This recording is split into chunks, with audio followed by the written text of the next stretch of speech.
High কমিশনে ঢুকে জাতির পিতার ছবি নিয়ে অপমান করেছে। এত সাহস কোথা থেকে পায় আমি জিজ্ঞাসা করি।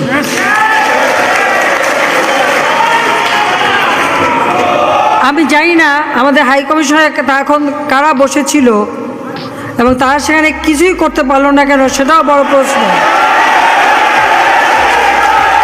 আর আমি আমার প্রবাসী যারা বাঙালি, না আমার প্রবাসী বাঙালিদেরও আমি বলবো যে যারা এই ঘটনাগুলি ঘটিয়েছে তারা চলাফেরা করে না, তাদের দেখেন না। যে হাত দিয়ে জাতির পিতার ওই ছবি নিয়ে তারা ভেঙেছে, তাদের যা উপযুক্ত করা উচিত সেটা করতে হবে।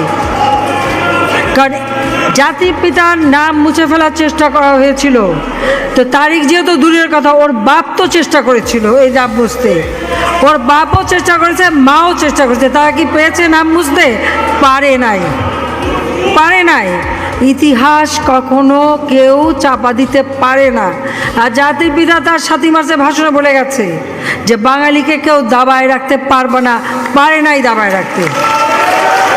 তা আজকে এত বড় দুঃসাহস হয়ে যায়। হ্যাঁ, আমি প্রধানমন্ত্রী এসে আমারটা যা করুক ওটা আমি কিছু মনে করি না, কিন্তু যিনি আমাদের জাতির পিতা, যার আইন আছে, সেখানে হাত দেবে এত সাহস কোত্থেকে পেল? তারেক যে ভুলে